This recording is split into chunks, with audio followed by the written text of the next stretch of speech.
All right, ready. All right, good morning, everyone. Welcome to Love Rising. So today, Clara and I are chit-chatting a little bit with one another, and we are going to be talking about kind of exploring this idea of opposite personality types. So introvert versus extrovert. This is something that I've kind of been exploring lately, and I shared it with Clara, and we thought it might be a good time, especially as we're moving into launching the gathering.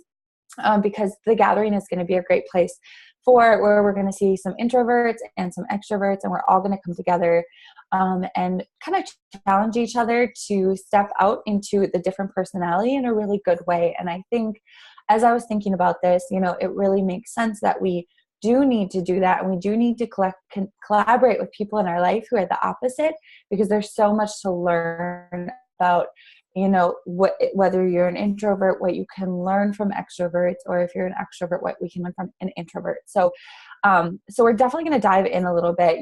For me, what I'll start out with kind of sharing is I was listening to two books, Braving the Wilderness by Brene Brown. And then I was also listening to Present Not Perfect by Shauna Niequist. I might have butchered her last name. But anyway, so they were both kind of exploring this idea of being an introvert, which I am definitely a mix of the two, and that's something that I've really noticed in the most recent years. I guess I always thought I was an extrovert, but I feel very, as Brene Brown talks about, sometimes when I'm with people, I feel very lonely, but when I'm by myself, I feel very fulfilled. And so I think that's a very important thing to realize and notice, that really kind of helps to guide you into which way you are. And I think it's also important to know that you don't have to be just one. You can be a hybrid of two, which really is kind of what I am, because I'm at my core, I'm an introvert, but I do okay when I need to be an extrovert, and I feel comfortable speaking in front of people and sharing and helping them grow. So it's kind of like this interesting balance that we can find. But so I was driving after I was listening to these books, and I was going to meet with a friend, and she's an extrovert, and I was thinking about us because I tend to myself to her. She's a go-getter. She's an extrovert. She's amazing at everything she does. And I tend to be a little bit more reserved. I like to be home. Sometimes I'm not always a go-getter like I am when I am, and sometimes I'm not. And so I compare myself, and I know that doesn't serve me. So I started kind of thinking a little bit more about how and why I'm supposed to be in this relationship with her, this friendship. And I then began to start to think about collaborating. And we've talked about the sacred yes before, and being clear with, okay, I will say yes to things that serve me. I will say no to all the things that don't serve me. And so I think that this sacred yes kind of comes up because sometimes I need to say yes to collaborating with an extrovert, or I need to say yes to learning tendencies of an extrovert so that I can grow and become more of a whole person, if that makes sense. And so as I was going to meet with her, I just realized that a lot of my friendships, I'm drawn to extroverts because of my introvert tendencies. So I'm kind of drawn to that. And I think it's because they help me to grow in ways that if I were to stay in my little introvert bubble, I would never be able to grow in those. Where would that leave me? A little bit less of a whole person, a little bit more naive, I think, because now testing myself in new ways, I'm saying the sacred yes to things that might not feel very comfortable for me, but serve me in a really big way. So we're going to dive a little bit more into that also. And I want to kind of say one more before Clara chimes in on this, but I think it's also very interesting when we look at our friendships. And like I said, I definitely have friends of both, but a lot of my friends are extroverts, and they're people who, like I said, challenge me to step outside that comfort zone. But then it's interesting because my fiance is an introvert like myself. And so I think that, and I think, Claire, you can relate, because I feel like maybe you and Sean are the same. And so it's funny because I feel like maybe at least I'm drawn to somebody who can be an introvert with me which is a good thing in some ways and maybe not a good thing in some ways, but where we can be grounded and we can be quiet and we can be kind of comfortable and home and okay with saying no to social things all the time. So I don't know, there's good and bads definitely to having the same relationship, but then there's also probably challenges within an intro and an extra relationship, because there's, as we're going to be talking about the next month, boundaries within those. So as an introvert, I know my boundaries and I know I can say a sacred yes to a certain amount of things, but then I also have to remain true to myself, because as an introvert, my energy gets spent quickly. And so I need to kind of set up those boundaries around those as well. That was a lot.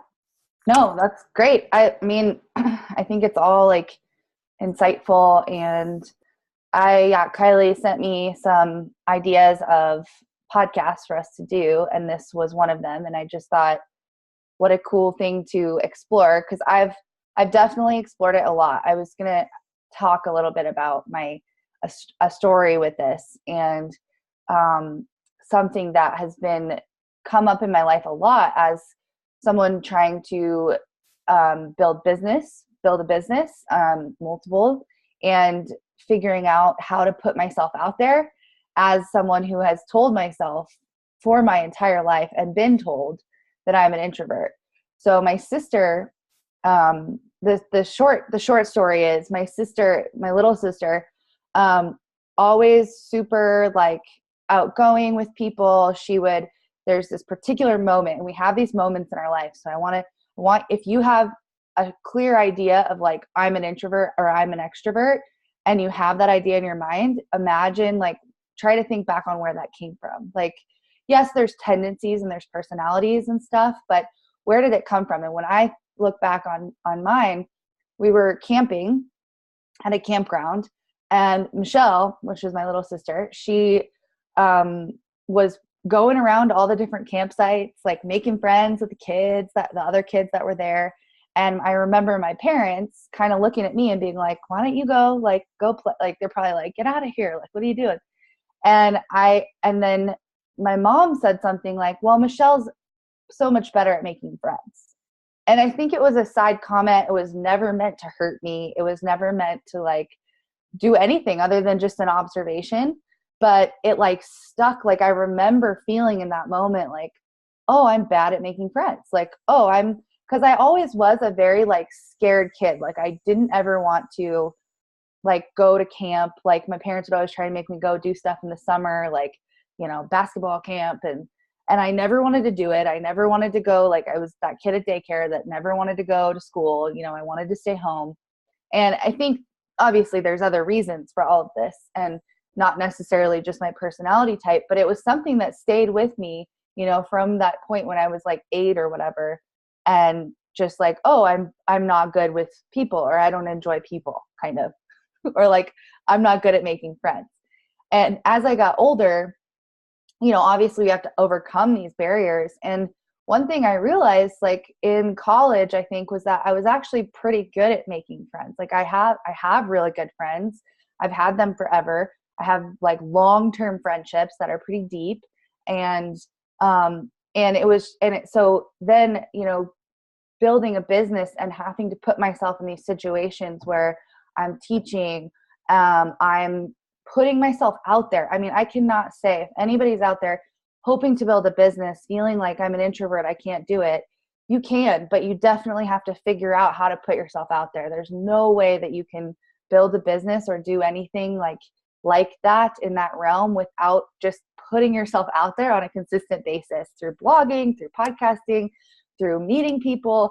I mean, it's challenging. It's challenging to put yourself out there all the time. And so anyway, I think my like intro to that was kind of like, that's my personal story. And it's something that I've had to like relearn, remember that it's not necessarily true. And I guess we can get into this more, that sometimes I shy away from these labels because they don't always serve us. And so I think it's really important to explore what the labels mean, to explore what we've been identified with.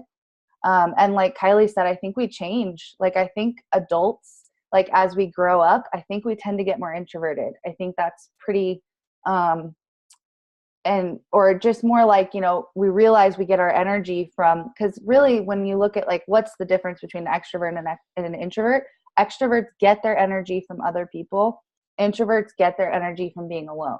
So it doesn't mean that an introvert doesn't like being around people. It just means that they charge up. Like, where do you charge your batteries?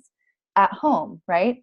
And extroverts tend to charge up outside the home, or, in big groups of people and that kind of stuff.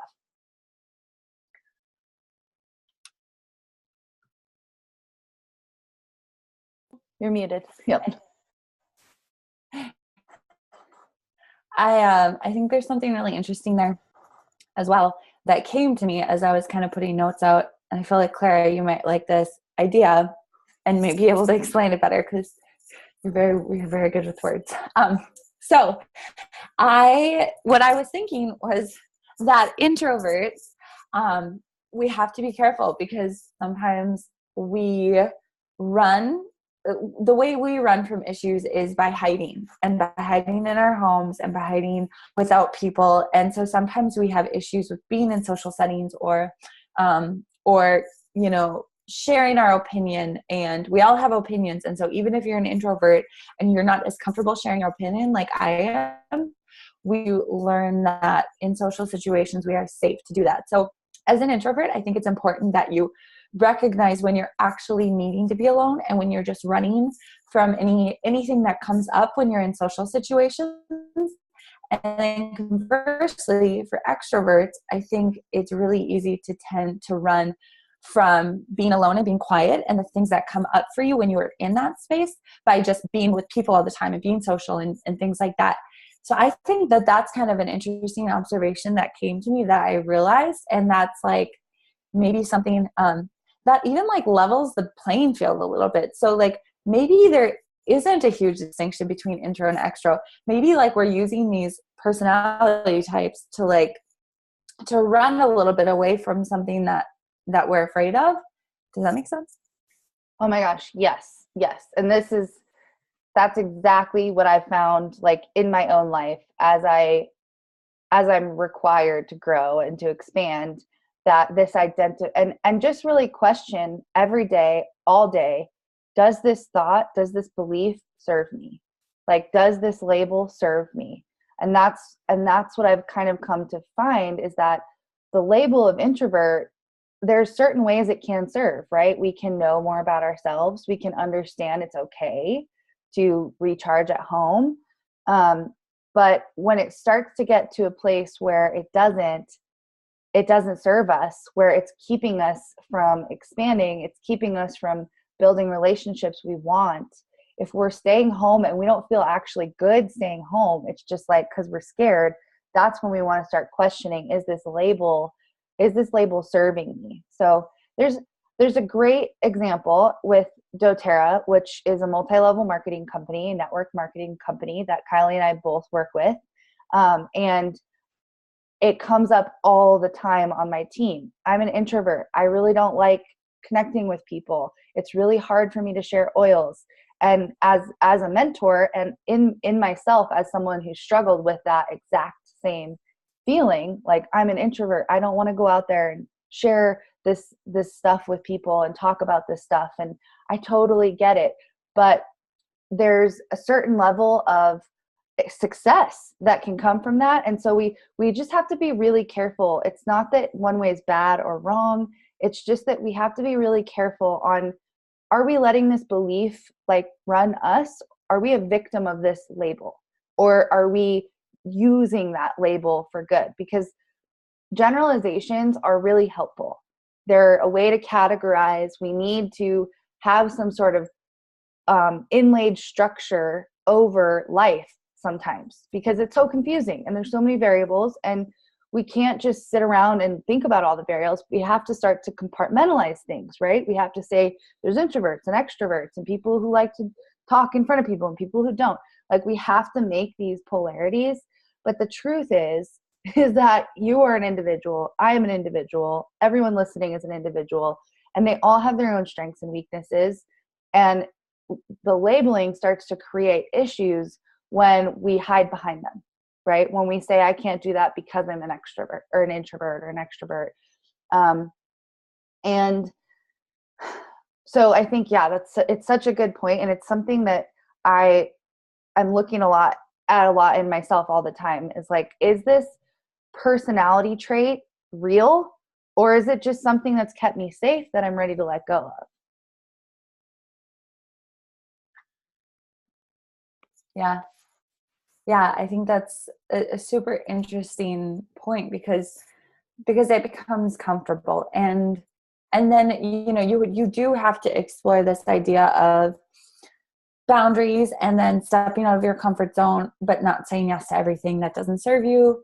So it does kind of get tangled up, and it does become a little bit challenging, but that is where we can all learn from introverts and go and get quiet, even for just a moment, and follow that gut intuition. Because when we're going 100 miles per hour, when the music's on high and there's people always around, that intuition is silenced. It's drowned out. It's not noticed as much. So allowing yourself to learn from those introvert tendencies of getting quiet, being home, being still and listening and actually feeling what your body wants you to do. Am I supposed to take this step? Am I supposed to do this thing, which is a very extrovert thing? Or, does it not serve me? So those types of things. I think another thing that kind of comes up for me is, it seems like, I guess maybe not, but for me at least, it seems like in our modern day with all the social media, it's easier to be an introvert, and because it's just easier to like fill your time. Okay, what am I trying to say here? It's easier to act like an introvert, but then like be delving into like all of the social media stuff, which make you feel like you're participating in an extrovert way. That makes sense. Yes, I love it, because I feel like you're like kind of like lobbing me, like you're like, oh, here, let's talk about this, and I'm like, yeah, that's what I wanted to talk about.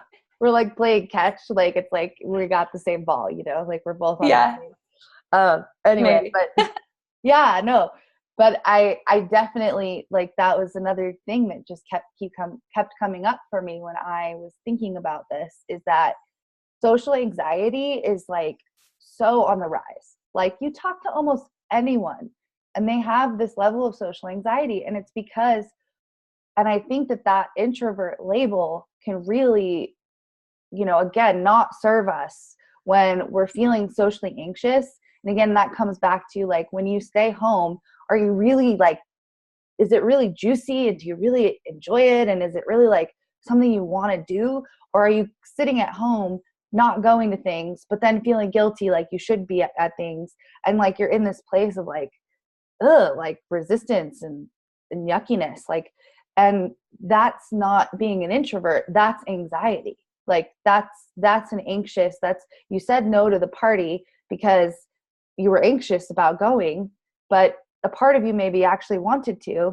And so I think we really have to, again, realize like what's going to serve me, and when I practice, like, what do I need to practice? Because this is what happened. This is my story. Like, I got that label as an introvert, as someone who's not good with people as a kid. And then I went with that for like a lot of my life. And so all the parties I would go to made me really anxious. Being in big groups of people that I didn't know made me really anxious. And what I needed wasn't to have that label. It was to go into those situations with more of a learning attitude, right? Like, oh, how can I learn to keep myself comfortable in this situation? Like, instead of just labeling it and having it be like, you're bad at this, you're always going to be bad at this. Instead, it's like, how can I learn to be comfortable in this situation? How can I expand myself to learn how to be in a group situation in a way that makes me comfortable? And how can I learn to interact with people? I mean, people are craving connection. That is all people want. People really, really want to feel connected. And more and more, you know, and even like younger generations, they're really like, we're getting really bad at just conversation, you know, like we don't have time for it. We don't really know how to do it because we don't have them very often.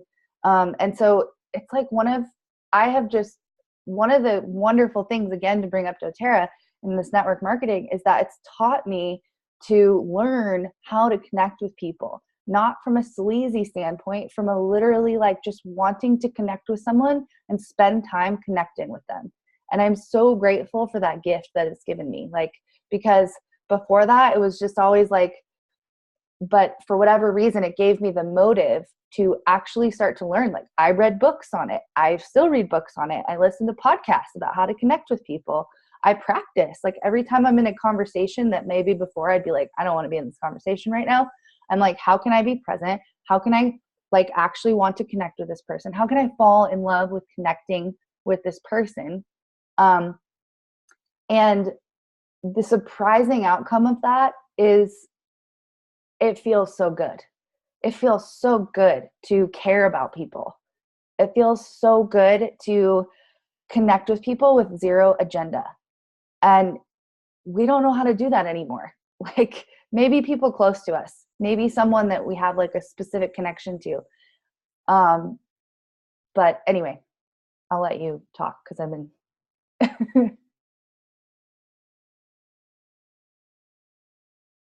It's so good. I'm just writing out some homework that I have for everybody, but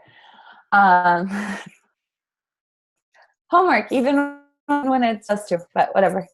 So I think that's also, there's a few things you said in there that are really important to reiterate. And I think the showing up transparent and the showing to have a genuine conversation, yes, also with doTERRA has helped me so much. But I think we build up, especially if you are an introvert, we build up in our minds how we're supposed to show up, how people expect us to be. And at the end of the day, if you just show up and you're not perfect and you're not, you know, just if you're there and you're present and you're just genuine and transparent, that is going to help with that social anxiety. And you try it once and you try it again and you try it again, and you just become more comfortable with yourself, with who you are. And you know what? If somebody doesn't accept you for just showing up, whether you're in your sweatpants and your hair is not done and whatever, if that's just an example, then they aren't meant to be in your life. So I think for those people who do suffer with social anxiety, I think it maybe stems a little bit from expectancy, or of how you're expected to be or how you're expected to show up. And so I want to challenge you to just show up as you are. And a few things I forgot. So show up how you are. And then also for people who are dealing with a little bit of social anxiety, or even, I don't know, if you're an introvert, maybe you've experienced this, where you've set a date with a friend. You said, okay, let's do this or go for a walk or whatever. And then when it comes down to it, you're like, oh, I don't really want to. I just would rather stay home. I'm cozy. I'm comfortable. I'm doing my own thing. I want to challenge you to make the commitment to yourself that when you do that, and when you have that urge to just not call and not follow up or not connect like you had set the time to, I want you to push yourself to. Because then if you just show up how you are, so maybe it's a Sunday, you're planning on doing something, you're comfy, you're cozy, you don't want to get ready, you don't really want to leave the house, but you know what, maybe you just hop in the car as you are and you go and meet that friend. That's like my challenge, because sometimes it's so easy to just no show, or it's so easy to not follow up and just skip out, because it's easy to be an introvert. But then also I want to challenge extroverts that when you are at home and you don't have anything to do and no one around, and you feel like you have to call somebody or you have to find something to do, you FOMO, like you don't want to miss out. I want to challenge you to just sit your butt out in the grass alone, listen to nature, maybe journal, and just like be alone. So those are kind of my homeworks for intro versus extros, I guess, a little bit. Yeah, I love that. I think it's so great. Like, explore the other side, explore the other side. Explore the idea that it's just a label. Like, if you're very identified with one or the other of these, explore the idea that what would happen if you weren't actually an introvert? What would that look like? What would that mean? What would happen if you weren't actually an extrovert? What would that look like? What would that mean? What kind of freedom would that give you? Right? Because the goal is freedom, right? The goal isn't to box yourself up with labels and then like go about your life with those labels. It's like, how can I gain more freedom, right? And so, yeah, I think that's great. And more, more freedom on either side of this is really to exactly what Kylee was saying, like, be yourself in any situation. And speaking from my experience with as a, I don't know how to say this, a recovering identified introvert or something like that, it made me scared. Like, I was walking around scared to talk to people. I remember when I kind of first had this realization, oh, this is holding me back. This isn't giving me power here. This isn't empowering me to think like this. And so I'm doing what this homework was, right? I'm like going into situations like, what if I'm not an introvert? What if I'm really good with people? How would I act in that situation? And I'm just playing that out kind of. And I'm realizing, how scared, how I was walking around scared all the time, how much I was actually, my interactions with people were all about, am I being awkward? Am I doing this weird? Is this weird? Do they think I'm weird? Like, and I just let that go. And it was like, oh my God, then you can connect with someone. Then you can actually find that thing that you're craving. It's almost like that fear was this wall between me and the other person. And what I really wanted was to connect, but it was like, I couldn't, because I was so concerned about how I might look, which is not fun. It's just not fun to feel that way. And there's a lot in that. There's a lot of unpacking that has to happen. And I'm mostly speaking from this introverted point. So for someone who feels extroverted, they may not relate, but I'm sure it's the same. I'm sure it's the same, but when you're alone, so you're like, oh, how do people hang out alone all day? That sounds crazy. I'm so scared of that. What if you weren't scared of that? What if you sat and you were quiet with yourself and you listen to your intuition? Because I think, yeah, we need a balance, and we need to use both to serve us however we can. Mm-hmm. Yeah, I think that's perfect. And I think that's just a really good thing to end on, is kind of like exploring the opposite one with curiosity and playfulness, and then finding freedom within that is just like the perfect way to close out. Mm-hmm. And I want to say one more thing, just a quote from A Course in Miracles, of course. The mind is made to bless. Our minds were made to bless the world, and it will feel really good if you do it. So when you can bless another person with your mind, aka connecting with them, conversating with them, getting to know them, it will feel really good. I promise. So, I love that. I love that. All right. Well, thanks so much, you guys. And we hope you enjoyed this little snippet. And don't forget that the gathering is launching in July, and we have our founding members price, which is $37 a month. You'll be locked into that price for life when you sign up before July 1st. And this is launching pretty soon. So you go to loverisingpodcast.com and then click on the community. There's also a great info series that we have via email that you can sign up on the Love Rising podcast Instagram, Revolutionary Lifestyle Instagram, and Kylee Seifert Kai _ Kai Fit Instagram as well. Mm-hmm.